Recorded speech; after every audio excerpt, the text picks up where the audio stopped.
9 women, 8 of them are soldiers. They're in the Punjab in India for the first Women's Kabaddi World Cup.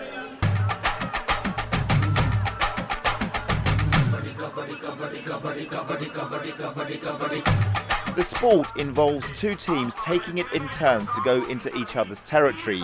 They have to touch or tag an opponent and get back to their own half in less than 30 seconds without being pinned down. Corporal Rosie Hay from Leamington Spa is an engineer in the army. She repairs and maintains everything from tanks to helicopters, but her passion is kabaddi. It looked like fun. We looked it up on YouTube and it looked really good, so we gave it a go and we've all enjoyed it. We've sort of played once, got hooked, and now we're loving it. Their coach is Ashok Das, who's from Birmingham. You don't have to spend any penny for that. You don't need to buy any gears. You can play anywhere, indoor, outdoor, where is soft soil. You can play anywhere. You don't need any like a particular place to play. There are kabaddi tournaments all over India, but its roots are firmly here in the Punjab. There are many who believe that the sport was first played by farmers thousands of years ago after the harvest to show who was the fittest. And to this day, it's still as popular in rural areas. There are 3 other teams participating in the Women's World Cup. India, who are the hot favourites, USA and Turkmenistan. This is the England team's first trip to India, and it's impossible to travel 5,000 miles away without a touch of retail therapy.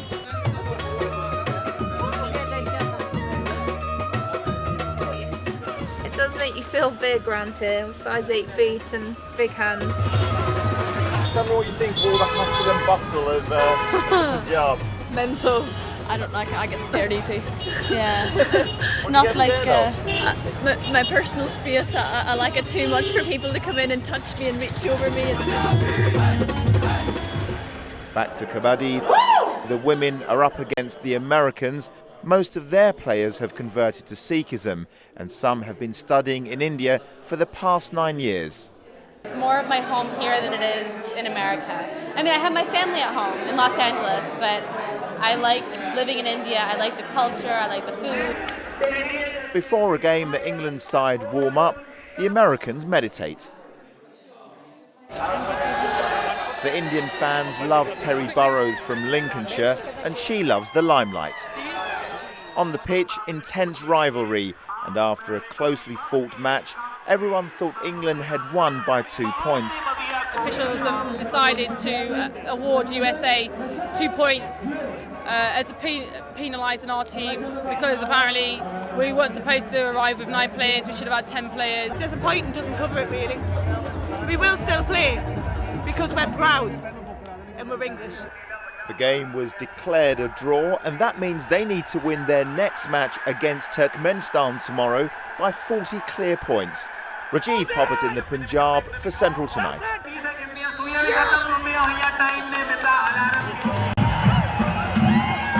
They've travelled 5,000 miles to take part in a traditional Indian sport.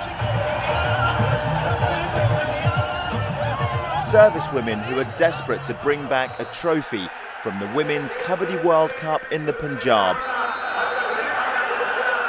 And they also intend to cram in some sightseeing. Top of their list, the Golden Temple in Amritsar.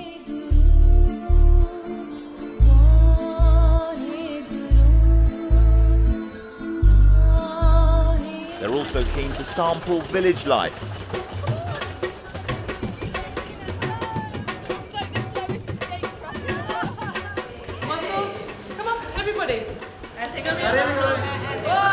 Corporal Rosie Haig from Leamington Spa is clearly having too much fun. You look very smart. We've been looked after so well. The hospitality has been absolutely outstanding. I mean, with the food and different things, we found that a bit difficult at times, but you couldn't ask for anything more. The Indians have been absolutely brilliant in hosting us within the World Cup and within the local communities. Like now, when we've come to this school, it's just been absolutely fantastic, the reception that we've got. The England women's squad are treated like Bollywood stars. The national newspapers seem more interested in them than any other team. And TV journalists are captivated. You really don't want to run into these ladies because they might like snap your neck or you might lose a tooth or two. Easy, go easy on me. We love a bit of wrestling. It's all good fun. We're all massive. Kabaddi is similar to British Bulldog. A team member has to tag or touch someone from the opposite side and run back in 30 seconds without being caught. Laura Ann Marsh from Daventry says she enjoys the brutal element of the sport. She plays rugby in the army. Laura loves being in India but is starting to miss her family. You've just had a baby boy, he's about 9 weeks old, so yes. You must be missing him like mad. Yes, I am, yeah, it's terrible. We've been able to Skype, see each other on over the phone, but it's not the same. I missed him too much now. Yesterday, the England team were up against the Americans. They thought they'd won, but they were penalised for having 9 players instead of 10. The match was declared a draw. Today, they face Turkmenistan. To get through to the next round, they need a convincing win and lots of points. I've been around the England team for a few days now, and they're incredibly disciplined with their training, their diet and their general approach to kabaddi. And Rosie, you've got the bruises to prove it, haven't you? I have, yeah. Let's have a look. That is incredible. And the girls get it quite a lot. I mean, I don't particularly bruise that easily, but you do get some good bruises, some good scrapes. When the final whistle blew, England were the clear winners.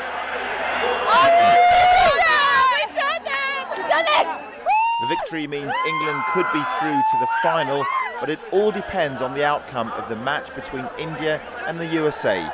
Rajiv Poppet in the Punjab for Central Tonight. The England Kabaddi squad have played at venues across the Punjab. The teams are fiercely competitive. Off the pitch, it's a different story. Like this, or like this. The British servicewomen get tips and techniques from the Indian side, who are happy to massage tired and injured limbs. Since we arrived, they've done everything they can to help us. They're just really lovely people, and we feel a warmth from them that we haven't experienced from any other teams. All the players were invited to a special dinner at the Chief Minister's house, a plush affair, and they were determined to look their best. How are you getting on with that, Jordan? Just about fit, yeah. It's all right. But en route, Ashok Das, the England coach, received a phone call which shocked everyone. We just heard Indian team had an accident. Okay. Yeah. So yeah, what is happening? I don't know. Yeah. So it's a very bad accident. Okay. Very well, okay. I don't know. The coach the Indian team were travelling in had collided with an army vehicle. The driver and a policeman on board had died, but no news about the Indian players. The England team were worried, not knowing whether or not their friends had survived. But hours later, a huge sense of relief when they were told they were safe and well in hospital, and so they went ahead with their plans to visit the Chief Minister's house. Obviously with the crash and stuff, it's a bit subdued, the atmosphere. I can imagine the atmosphere being a lot better when something hadn't happened, but it's weird the contrast as well where we've just come from. The entertainment for the evening was cancelled, but there was still a lavish banquet with an incredible choice of starters, main courses and desserts. You're a bit spoilt for choice, aren't you? I'm just having a look around first. Like 10 hours to have all this food. It's just a bit weird. We're not used to this much choice. It's normally Indian food or chips. The following day, most of the Indian players had been discharged from hospital. They had injuries to their face, arms and legs. They told me they were frightened and couldn't believe they were still alive. I visited the scene of the crash. The manager of the Indian team told me he saw a huge fireball at the front of the coach. The girls were screaming and panicking. I couldn't see, there was smoke everywhere. I was struggling to smash the windows. All of a sudden, I managed to break one and quickly got everyone out, one by one. You can see in the daylight how the Indian team had a lucky escape. Their clothes are still strewn across the floor. So sad to see this, and they're such brave girls. I mean, we've seen them since, and they want to play on. It's unbelievable. shocking to see, and it sort of makes you question the importance of the whole competition. And we were supposed to be travelling in a convoy together. Yeah, that's right. We were delayed slightly, so we are very lucky. I mean, it could have easily have been us, but I guess you can't think about it like that. Tomorrow, in my final report, the Indian team play on after their horrific ordeal and find out if England get through to the finals. Rajiv Pobbert in the Punjab for Central Tonight. The England team are relatively new to Kabaddi, but they have lots of enthusiasm. When Corporal Rosie Haig from Leamington Spa first arrived in India, she was desperate to bring the Women's World Cup back home.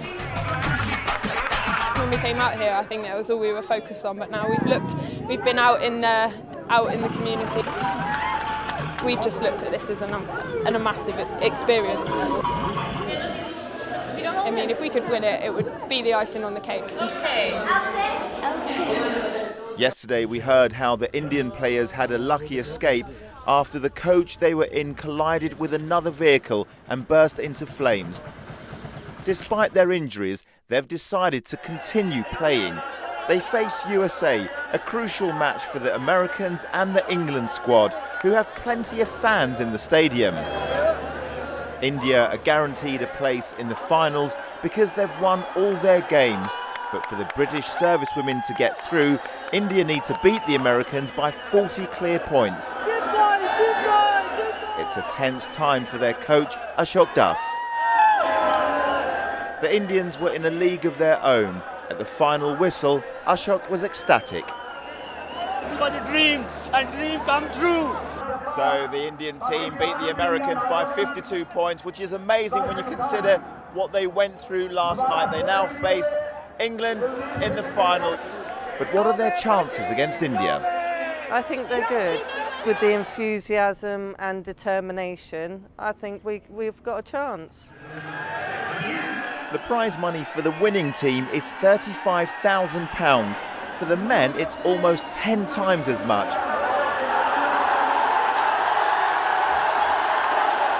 And if they play their kabaddi right, two of their star players could get their hands on a much sought-after, high-performance tractor. It's amazing. I'm from a farming family, so I always jokingly but quite interestingly spot tractors, so it's a shame the girls can't win a tractor. My dad would be very pleased. With the big day approaching, some last-minute training and a team talk. We're always a bit slow starting. I don't know if it's because you doubt yourselves and that. I know even with Raven as well. The final was a grand event. More than 30,000 people turned up. Bollywood stars and Bhangra bands entertained, and fireworks lit up the sky. The action on the pitch was just as explosive. England impressed everyone with their performance, but once again, the Indian team were unbeatable. Reaching the final today was an absolutely amazing finish to what has been an absolutely outstanding trip to India. The fact that we got to play the home nation in their home country was just absolutely fantastic. And to be in a World Cup final in a stadium this big with all these people cheering us on, it's just been amazing. They'll leave with a cheque for £17,000 and promise to return next year to give the Indians a run for their money. Rajiv Pobbert in the Punjab for Central Tonight.